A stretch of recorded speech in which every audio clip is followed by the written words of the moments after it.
It's May, the semester's over, graduation is over. It may be summer for most of us, but for Penn State football, there's a lot of work to be done. Absolutely. For coaches, I don't know about you, but I've got a nice summer vacation planned. Well, there's no off season in college football anymore. The Blue White Pulse is next.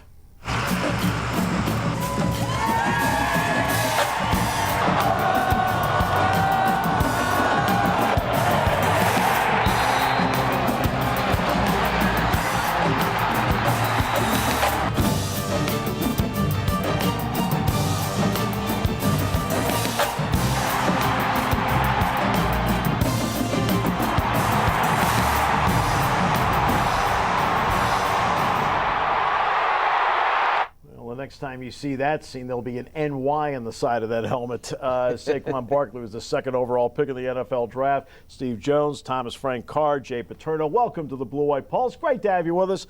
All right, so everything's in the books, 15 practices. So how would you assess the spring? I think steady is a good word for it. It didn't seem like there were a lot of ups, a lot of downs. And getting through the spring when you're a more veteran team, bringing on some other parts, that's a good thing to have for a spring is steady. Well, exactly right. And the thing about spring practice, the biggest challenge is to get young guys a lot of reps, keep them healthy so that they can get those reps. Because once you get those guys dinged and they miss 4 or 5 practices, that takes a lot out of the spring. And I think they did that very, very well. They managed their practice well. They came out healthy, and that's going to help them in the summer. And let's head to the update desk now. Allison Luthman joins us. Hey guys, we are just coming off of graduation weekend where over 100 Penn State student athletes put a cap on their academic careers, meaning we are heading into summer. We're going to have a list of need-to-know dates for the summer just a little bit later in the show, but some of those events we're particularly excited about. June 30th is the 16th annual Lift for Life. Then a couple weeks after that, on August 24th, the first 1,000 fans to go to that night's Spikes game will be given a Deshaun Hamilton bobblehead. Just last week, Hamilton was drafted by the Denver Broncos after having broken the school record for receptions with 214 during his time in Happy Valley, and he also served as a production associate with the Spikes during the 2017 season. So very fitting for them to be recognizing him during that night. And that's been your update, guys. And graduation weekend, you're 3 guys here that combined for a 4-0 themselves. What? It's combined, yes. Combined for a 4-0. Yes, not average. All right. Okay. Let's get to a couple notes. The Penn State Pitt series has a little more clarity to it now. That the earliest that Sandy Barber said they'd even start considering would be 2030. What do you think? Well, first of all, how many of us are actually going to be here in 2030? I mean, I wouldn't, we're being optimistic. I mean, you get to a certain age, you stop buying green bananas. So when you're talking about games in 2030, we'll see. But, there may be something before that, but we'll see. Good thing I know what I have to look forward to when I get to 2030. I think it was one thing that we saw coming, especially as the schedule has come out recently over the last couple of years. You have Auburn, you have West Virginia, you have Virginia Tech in there. It wasn't something that was it was something that was expected to be a formality at this point.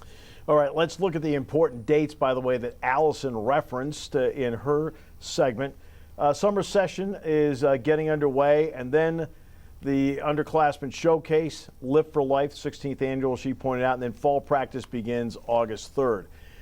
You won't see the players, but Jay, this is a critical time because you don't get into shape in camp. You walk into camp in shape. Yeah, that's a difference from 30, 40 years ago. When guys went home for the summer, they'd fill out cards and say, yeah, I ran 2 800s a day, and they'd give the time, and it was the honor system. Now these guys are here all summer. And if you don't show up in shape in camp, you're going to be behind a lot of other people, and you're going to quickly fall down the depth chart. And, a lot of early mornings in the summer that fans don't see, but this is where you build a team, and this is really when you find out how good you're going to be. And also early enrollees. They're actually now, you have early enrollees that are in the spring. Then there's the second group. There are 4 guys that are coming in that are starting in the first 6-week session. Yeah, and that's really about getting culturally adjusted to college, where we've talked to James Franklin about this. It's a lot to go into fall camp, and Jay, you could probably speak to this. Go into fall camp, you're getting used to practicing, training, and college life. This gives them a jump start mostly on the academic side and getting comfortable before fall camp. No question. And one of the things that was always tough on freshmen when they would get here is they would start summer camp in August, and campus was empty. Yeah. And they would kind of like, this is what I got into. There's nothing going on here. So it's a major boost. Mm-hmm. All right, coming up, we'll take a look at the Penn State offense and look at them. And the other part, too, about getting acclimated, they also will get 6 credits, at least get a jump start of what's going on. Look at the offense coming up as Blue White Pulse continues.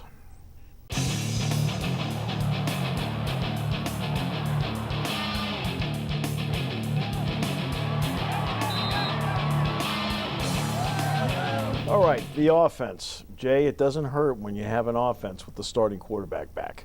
Listen, that's the key to everything. I mean, and McSorley, as good as Barkley was, as much credit as he got for all the things that happened, McSorley really was the linchpin of that whole offense, and he's the guy that was enabled a lot of other things to happen. So no question having him back is going to be a big deal. All right, so now let's get to the questions of the offense that we went through. Settle on a running back, find a replacement for Hamilton, then fight a tight end, offensive line taking the next step.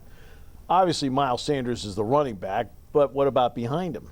I think we're definitely going to see a lot of Mark Allen this year. That's what we saw in the Blue-White game. But with the amount of touches that a lot of different guys got in that game, I don't think we were going to see anything from the Blue-White game specifically that's going to tell you, the carry distribution between the guys behind them. And then there's a really young, talented guy in Ricky Slade coming in the fall. So he's going to possibly factor in as well. I don't know if we've got a totally clear picture on that yet. Well, if there's one position that's easy to get somebody involved in early on in their career with a guy like Ricky Slade is tailback, because you can get him some touches and do some things where he doesn't have to get into all the pass protection necessarily, and he can change things up. We did that with Curtis Enos. Curtis Enos played linebacker in the first game of his career, and we moved him over, and all he did was carry the ball. Worked out pretty well. Yeah, and then the next part, let's talk about the wideouts. That's the other position that's relatively easy also to deal with, because the further away you are from the ball, the easier, quote, the transition is. Yeah, and with this offense, there's not a lot of one of the biggest things is going to be is the blocking. That's there's so much run game here, quarterback run game, and when you're spread out, those wideouts got to block, and that's you'll know that pretty quickly with young guys. But also in that offense, a lot of those run plays are run pass options, so they're just going out and running the route and getting the ball if it comes to them. So there's not as much there mentally for those guys as there will be for an offensive lineman or tight end. Gesicki was durable. I mean, I don't think people realize. I mean, think about it. He took almost all the reps for 2 years at that spot. How do you look at tight end? It's going to be one of those things that, like linebacker, it's going to go far into camp, I think, because we didn't get a clear picture of what's going on at the position, who's healthy, who's not healthy at that position. So that's going to be one I'm monitoring through the summer and through camp to see who does come out on top there. And then there's the offensive line. A lot of people think it's improved. Did you get any signs as to what you saw from the offensive line, first and second teams? Well, obviously there's more experience, so that's going to help you. And they look like, obviously a little bigger, they look a little stronger than they've been. But spring games are tough to really gauge anything because everybody knows everybody. Nobody really wants to get anybody dinged. Nobody's really trying to muscle or bully anybody. So, again, we'll know when we get into some of those games early on. Ohio State comes in pretty early, so we'll know. One thing that does excite me about the offensive line is I think you have 2 legitimate left tackles between Ryan Bates and Will Fries, and that you can't say about every team in college football. When you have 2 guys that are talented like that, we've seen what happens when you don't. And I think that is a big asset for a team like Penn State, that they pass a lot, they need to have those guys there, and they've got 2 incredibly talented guys on the bookends. All right, let's get to the quarterback part now, because Jay, years ago in the 2000s, Joe and his staff, and you were the quarterback coach, had a really great transition plan. It was Zach Mills to Michael Robinson to Anthony Morelli to Darrell Clark, and then it was going to be Pat Devlin. Right? And Devlin would be the starter in 2010. Everything's going fine. Then Devlin decided to transfer. He ended up transferring to Delaware, where he had a fine career. Tommy Stevens is staying. So let's do this in 2 parts. What kind of wrench did that throw into the overall plan? Because he left right before the Rose Bowl. And then what does it mean that Stevens has kept the plan in place for this staff? Well, number one, when the guy leaves, that first year they leave, in 2009, we were a little different with what we did with Darrell Clark because we did not have somebody behind him that we were as confident in. So you were trying to protect him a little bit. And if Stevens had left, I think you would see a different offensive game planning and calling as far as the quarterback run game with McSorley. With him behind him, as good as McSorley is, if he gets hurt, you have a guy that behind him can play. So that's number one. Number 2, a year from now, you're going to be in a much better position because you're going to have a guy that's been around the system when he's competing for the job and does those things. So him staying is a big, big deal. And that would have put more pressure, for example, on the development of Sean Clifford. Good spring for him. Allison Luthman takes a closer look. Coach Franklin said in practice that although he would never wish for an injury, they can sometimes be a blessing in disguise when it comes to giving reps to younger players. In the quarterback situation, Tommy Stevens' injury made way for Sean Clifford, although even he was dealing with a tweaked hamstring that limited him in the spring game. I thought he did some good things. You know, he tweaked his hamstring last week, so we didn't know if he was necessarily going to be able to play today. Our trainer, Andy Mutnam, did a great job. He lived in the training room, and he was able to get out there and get some work done. I thought overall this spring he did some really good things, but you know, one of his strengths, you know, within our offense is obviously his mobility, and that was a little bit limited this week. Even with limitations, playing in that game gave Clifford the necessary reps to contend for the backup position behind McSorley. Clifford completed 4 of 8 passes for 58 yards on Saturday, including a touchdown pass to Matt Hippenhammer for 29 yards. I thought he did some really good things. He got a lot of reps to be able to grow, to be able to compete, you know, for one of those backup roles, you know, this fall. But overall, I think he's doing some really good things. He's a great kid. He's a tremendous competitor.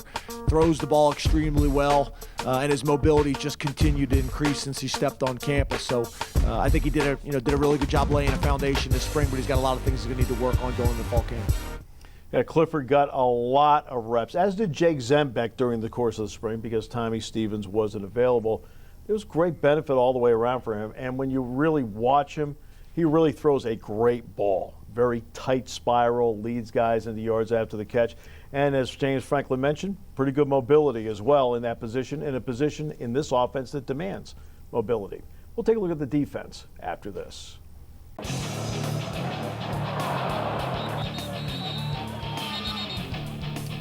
Defense has been a pretty good unit in recent years for Penn State. Let's get into what we saw this spring from this defensive unit.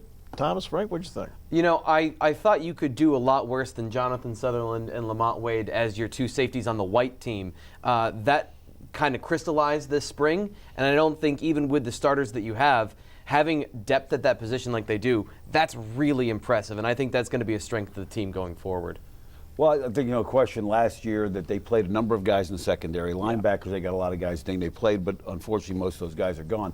But the communication is going to be the thing that we'll have to watch for this fall. How does that secondary linebackers communicate? Who's going to run that huddle? If it's Micah Parsons, he's a freshman, and that's a lot to put on a guy who's just starting that position for the first time to do those communications. So that's going to be the things to look for early on next year. All right, so let's look at the questions for the defense and outline them and go through them one by one. Linebacking, defensive line, especially the tackle spot, secondary, and then, of course, the kicking game. So let's start with linebacker.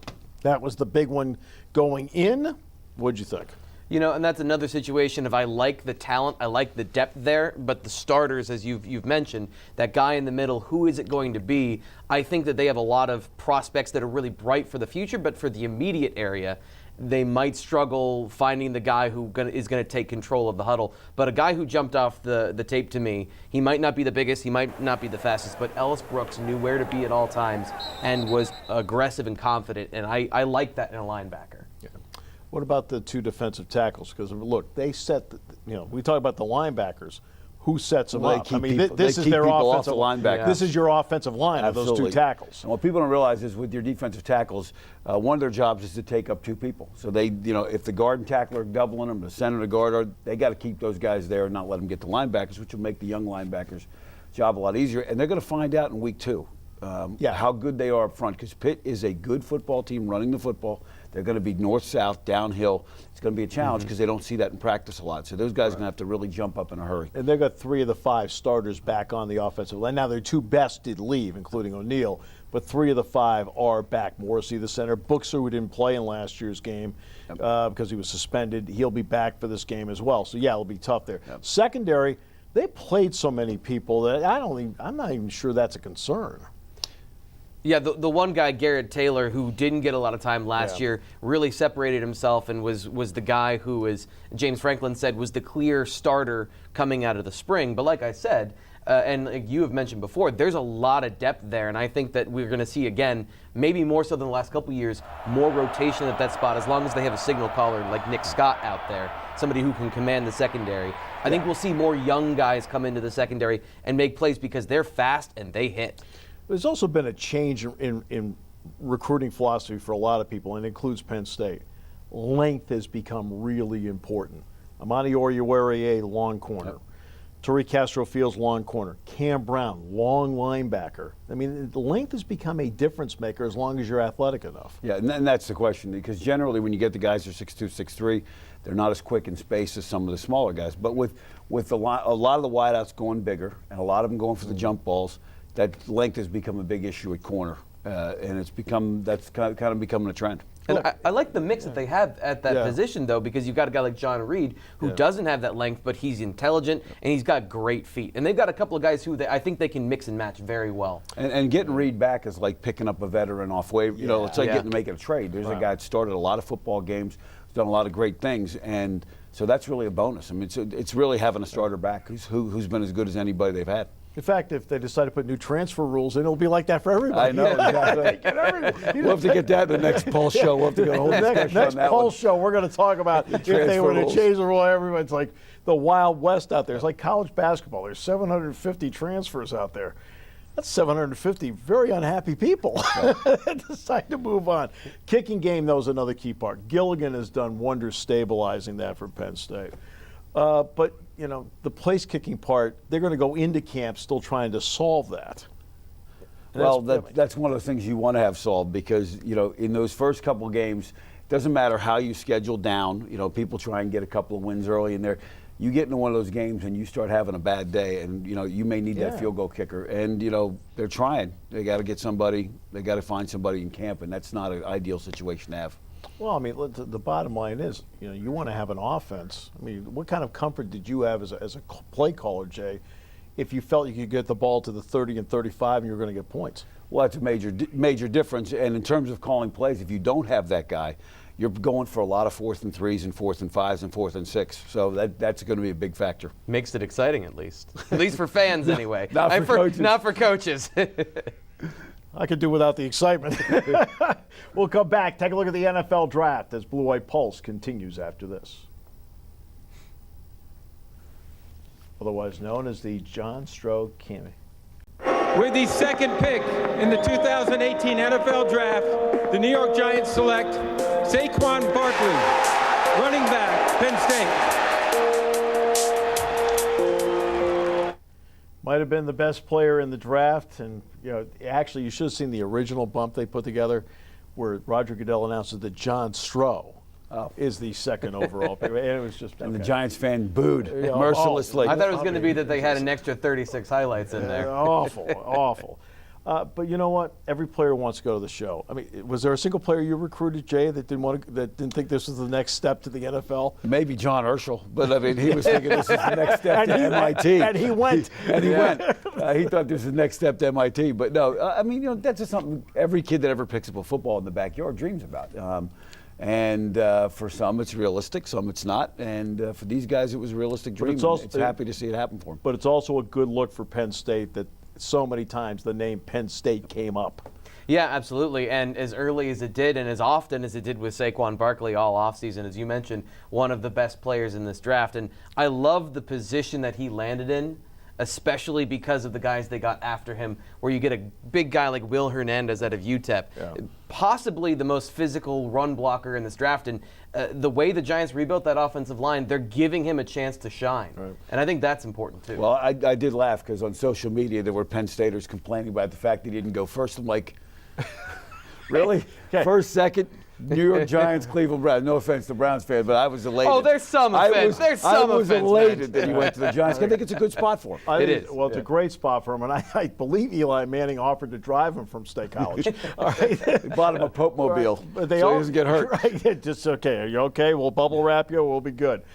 Grant Haley also landed there. That's also not a bad spot for a free agent to land. No, not at all. And you know, the thing about free agency is, oftentimes when you get to the 6th and 7th round, you're better off being a free agent because you can negotiate some bonus money. Not only that, you can look at teams and evaluate where will I have a chance to make a team.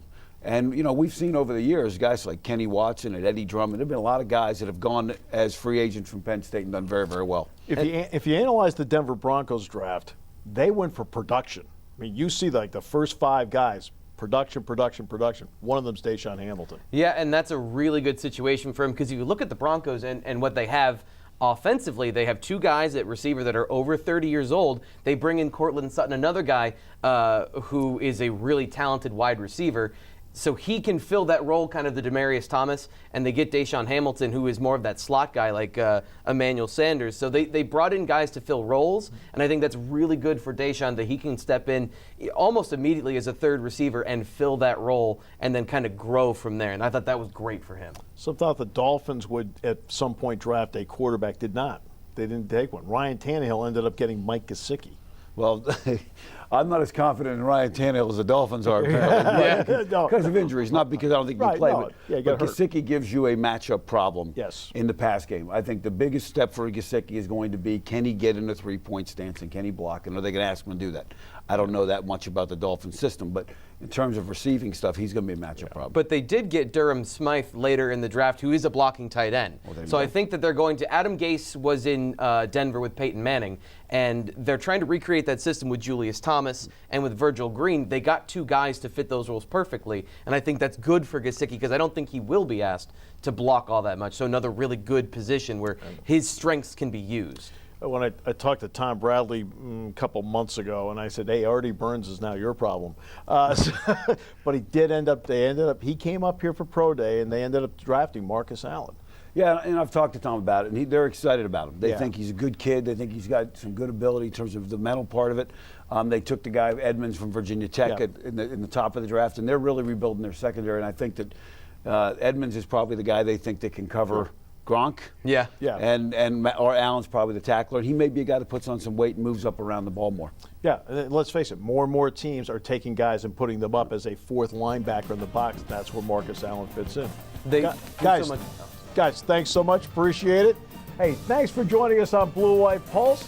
Back next month with another edition. Thanks.